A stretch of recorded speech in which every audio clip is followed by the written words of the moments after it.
Dear sisters and brothers, let me start with a very short story which I read several years ago, which will help me connect to what I want to share today.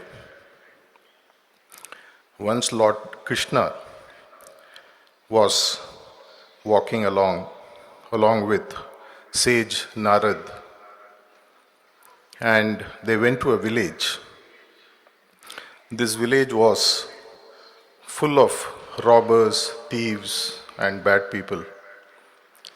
So they invited him for lunch, and he had lunch, and they asked for a blessing. So Lord Krishna said, "May you all stay together in this place forever and stay united." Lord Narad was sort of perplexed. What kind of a blessing is he giving? Then they go to the next village, which is full of good people who have good intentions, people who do good acts. And they also call him to have food with them. After having food, they also seek a blessing, and he gives a blessing that may you all get divided soon and go away from this place. Narad now really gets very angry. What kind of a God you are? You are telling the thieves to stay united, and you are telling the good people to get divided. So Krishna says, Narad, if the bad people leave the place, they will multiply and rob the entire world. It's better that they stay in one single place. Whereas the good people, they are doing nothing about what they are good at. They are staying in one single place, and hence I wish them that they have to move out of this place so that they can serve the world. Narad understood that. I also remember this quotation, which often I quote in many places. All it needs for bad to survive and thrive is for a few good people to do nothing. Last 3 days we have been fortunate enough for hearing Daji's explanation on the concept of availability. Based on my own personal interactions with him and my little bit of work that I have done across several areas that have been given to me, fortunately, I thought I will share a few basic concepts which will help us to take certain inputs on how to make us more available to his work. Let me go back to the school days when we would have read in mathematics a very simple concept about equilateral triangle. An equilateral triangle, by definition, where the sides are equal, the length of the sides are equal, and the angles are the same, 60 degrees, adding to 180 degrees. And the space inside is what you call as the area. The smaller the equilateral triangle, lesser the area. Let's replace the word area with availability. And what does this equilateral triangle have in common is that they have 3 points from which they all join together. If the sides are equal, which means, and if the triangle keeps getting larger and larger, the area inside or the availability inside becomes larger. There are 3 points which actually connect the equilateral triangle, and let's take the 3 points and find what are those 3 attributes when you expand on them would make you more available to do his work. Let me call it the 3 C's. You have in any equilateral triangle a summit, which is the top point, and the left bottom point and the right bottom point. Let's take the top point C as commitment, the left point as consistency, and the right bottom point as character. And let's see how by combining these 3, we can make ourselves more and more available to his work, which is what he has been sharing in the last 3 days in the batch 1. If you look at the first C, which is at the summit, which you call it as the commitment. In life, we all know, for example, if you want to lose weight, you have to do a workout. If you work out once in 15 days or once in 30 days, you are only basically interested in your health, you are not committed. If you are seriously committed to health, you will go to the gym or do workouts or whatever is essential for a much longer time. Commitment is like putting a postal stamp to an envelope. Till the goal is reached, the stamp has to stay on the envelope. If it falls, in all probability, the envelope will land up in the dead letter post office. Likewise, we need to find what is that we need to be committed about.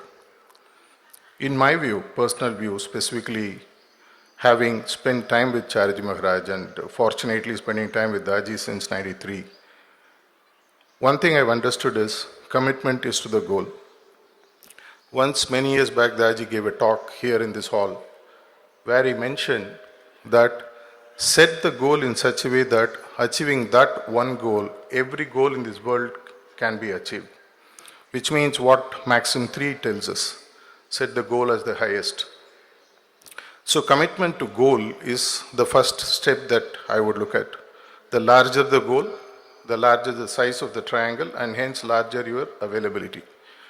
I do not know how many of you are familiar with my WhatsApp pin status, which I put several years ago. My goal, which I have taken, which people who are close to me will understand, is heartfulness must reach every home before I leave this planet. Once I set that goal, I have found miraculously in my own personal life that all the material sides, all the family side, everything else automatically has started falling in place. If you climb Mount Everest, which is 29,000 feet, in the first 500 to 1,000 feet, you will find all kind of rich minerals, diamonds and stuff like that. You will still be rich while you aim for the highest, which is the pinnacle or the top or the summit of the mountain. Likewise, when you set the goal as the highest, automatically what happens is there is a way in which grace and support from the highest level starts flowing. I have seen it in my personal life that when you do his work and set the goal as the highest, nothing becomes really impossible. When he gave the work of being the regional facilitator of Tamil Nadu about a year back, one thing that we all decided is we'll set the goal as the highest, which is like Tamil Nadu has 8 crore people.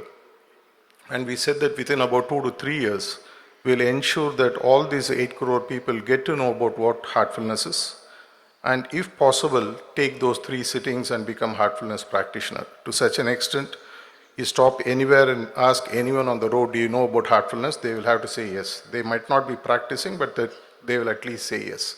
This is also one of the messages recently Daji gave. Go ahead and tell the people it's there. Whether they practice or not, we'll come to that later. When we set that as the highest goal, then normally what happens is you tend to give your best. And that increases the size of the triangle from the top side. But only the top side is going to increase, the bottom 2 sides don't increase. It won't be an equilateral triangle, which means the area or the availability becomes lesser inside. So let's look at the other 2 C's and how it will contribute for us to increasing our availability. The availability conundrum is something that is not a static state. It keeps changing, it keeps getting better and better and better. As you become more and more progressive in your thinking, in your need to contribute to the message that he wants to spread, you will find that automatically the commitment levels keep going up. And the other C that I spoke about, the second one, is the consistency. The consistency is what takes you to the goal. Commitment lets you make a start. Commitment to a goal lets you define what your goal is, but it is the consistency. Way back in 2015, I remember the series of talks that Daji gave in Manapakam, where he spoke about the importance of automatism. When you make something automatic, you automatically ensure that it is aligned to your goal. And when there is a goal alignment, you tend to become more consistent. If you are not consistent, there is no way you can make your availability better to his work. Consistency also boils down to a very simple thing about managing your time. As Daji said in his talk, when you are available to everything, you are available to nothing. If you really look at consistency, I would look at the kind of habits we have. We all have 24 hours in a day. take those 24 hours, leave about 6, 7, 8 hours that you spend on sleeping or taking or recuperating. The rest 15, 16, 17 hours is available to us to do what we choose to do. Many years back, I remember 2016 or 17, Daji beautifully mentioned that it is the choices that lets you manage your time and how you contribute to the mission. When we are available to too many goals, when we set too many goals, what happens is we tend to get distracted. And our habits consume the time that ensures that we don't contribute sufficiently enough to the cause that he would want us to, though he will not tell us openly. Consistency also, in one way, is about the work that the preceptors do. In my personal interactions with Daji, many times he has said that the moment I make a preceptor, a person a preceptor, the spiritual progress stops. Why? Because what they were consistent with in reaching the goal of, or the need, or the wish of becoming a preceptor, somehow goes away the moment they become a preceptor. There is a covenant that all preceptors sign in, which says that at least 2 sittings a day you must give. For example, I know of many preceptors who do much more than that. In one of the recent conversations we were having, and this was about 2, 3 years ago, we were having a conversation around the contribution of preceptors to the cause of spreading heartfulness. And he was very sad when he said that less than 15 to 20% of the preceptors do the work for which they have been given the permission by the hierarchy and by himself, which is quite sad to know that we have strived hard and we think that getting that badge on our shirt is very important, and we get it and then we don't do our work. It creates power grossness, which preceptors know for sure. When you are consistent, as part of spreading heartfulness, as I mentioned, taking heartfulness to the whole of the world, this is what their vision is too. Babaji Maharaj has said, I would like to see a preceptor in each home of this world, which means there has to be at least one abhyasi in each house of this world. You look at 800 crore plus population, at least about 100, 150 crore preceptors should be there. Imagine the kind of vision that the masters have set for us and the speed at which Daji is taking it. If preceptors do not contribute, what tends to happen is you tend to become a block to the work that he is doing. He even once openly said, though it is sad to quote, he told me once that preceptors should come forward and give up their preceptorship if they think they are not fit to do his work. We cannot do the work grudgingly. We cannot do the work, oh my God, I have taken this up, now I have to do. This is something that you have to look forward to. Many times he said that it's like meeting a girlfriend for the first time. How much sort of interest, how much kind of anticipation we will have to go and meet our beloved. Like that, every sitting where you are able to connect a potential seeker or a new seeker or an abhyasi with whom we want to deepen the practice, they want to progress, and the work that the preceptor does is humongous. 2 sittings is a must. 1 sitting at least is acceptable. Anything less than that, maybe we have to reconsider and look at, because many times what happens is when we come back and asking for preceptors, you look at the list, say that your center already has so many preceptors, why do you need more? We cannot tell him that only about 2 out of 10 preceptors are doing the work. So this is a very clear sign that I would personally like to share from what I have heard from him. It pains him a lot, though he may not openly say that when preceptors or even volunteers don't do the work, it stagnates, and stagnant water, you know what the impact is. So let's look at becoming consistent in what we have taken up as the ultimate goal. Your goal need not be the same as what I have taken. You can take any goal that suits you, which is in alignment with the spiritual goal that he would want us to achieve. It can be as simple as taking heartfulness to 10 people in the next 1 year. It's still a reasonable goal, not a bad goal. At least there are many abhyasis whom I know who keep it, at least every year I must bring 50 new abhyasis into the system, and they work towards that consistently. It is the consistency that actually fills up for lack of talent. People who know, people who are teachers will know that even if you don't have talent, if you are repeatedly being consistent, somehow, as they say that when an ant runs over a stone consistently, it still tends to break the stone. Likewise, our consistency automatically draws the grace. I personally know that I lack talent in many areas, but by just being consistent in my commitment to the goal that they want us to achieve, This is the same kind of a feeling that we have managed to bring in, at least in the volunteers and preceptors and functionaries in Tamil Nadu. There's something, if it can be duplicated. I can't say that we have done it in full, but we have made a beginning. If it is something that can be taken pan-India and pan-global, imagine that in the next 2 to 3 years' time, the things will automatically happen. There is a specific reason. In one of the recent Zoom calls that we had, I remember the quote that he shared several years ago, which I shared in his presence. He mentioned that there is some kind of a spiritual window which is open between now and next 3-4 years or so. And in this time, whoever gets in will have such fast progress towards the goal that is unimaginable, which has never been opened in the history of the nature till now. If you really understand what it means, we are talking about a 13 to 14 billion years of creation, and there is one window for us to go back, and which is available for 3 to 4 years. How much time would we want to spend in ensuring that not only us, everybody goes toward this goal in this period of time, which is hardly another 4 or 5 years left. The journey ahead is quite long, but if we are committed to the goal and we are going to be consistent, the chances of ensuring that heartfulness reaches to all the population of the world is not far off. Let me come to the third point, which is the point which sort of joins all these 2 points together, which is what I call as character. See, character is something which is a very difficult toolbox to understand, but in my personal view, I just broke it down to a few parts so that if it is of help to you, you may look at how you can make use of it. For me, character is something quite simple. What helps me to transform myself in aligning to the goal is what I would change my character towards. Whatever is not helpful, I would drop off. Let me explain it with a couple of examples. If you look at the Ashtanga Yoga, the first 2 steps of Yama and Niyama, Daji has many talks said that Yama is where you burn or give up what are the things that are not required. It's like a to-do list and not to-do list. And when you make this list, there are a few things which stops us from progressing.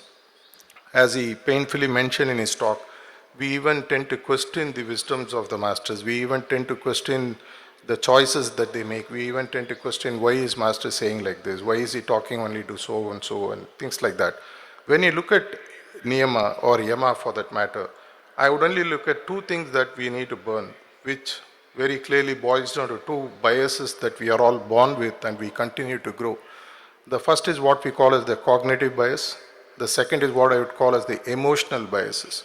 Cognitive biases, if you do a Google search, you'll find there are more than 50 to 60 cognitive biases you will find.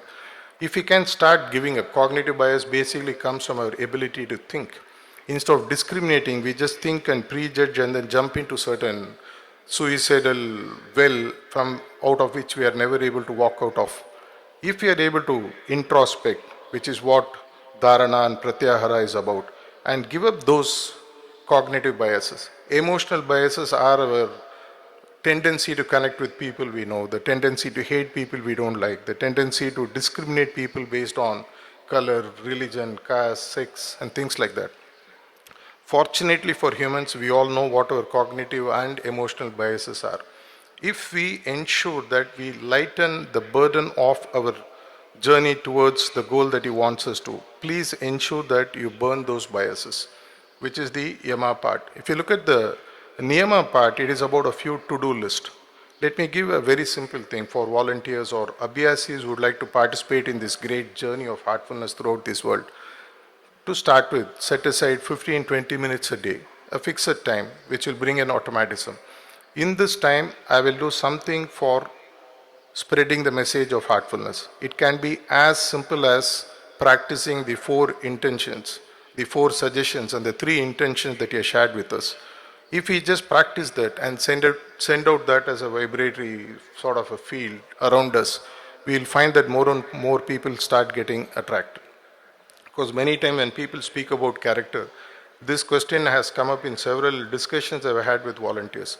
When Daji says character formation, does it mean we don't have character? It's not that. Character formation is the first step. From character transformation is what we move into. And finally, the magic happens when you actually metamorphosize into becoming like what he is. If you understand these 3 concepts of being committed to the goal, define your goal, whatever is the highest. Your material life will automatically sort of plug into that. Find ways to be consistent in moving towards this goal. Build the character traits that are essential to combine the commitment and the consistency to the goal, and ensure that the triangle keeps becoming larger and larger to such an extent that the availability, which is one of the most important points he shared in this message, availability to what? Availability to whatever he wants us to do. Availability to the change that he would want to see in us. We become the block. He never stops giving us what is to be given to us. As Babaji Maharaj beautifully said, from the movement from left to right, I can take you to the highest. But are we ready? If we are ready, you will find that a magic happens and that heartfulness becomes a household name, maybe in the next 3 to 4 years' time. Not in India, not in Asia, but in the entire world. And that is the best gift that we may be able to give to the masters while we are here. If not we, who else? If not now, then when? Thank you.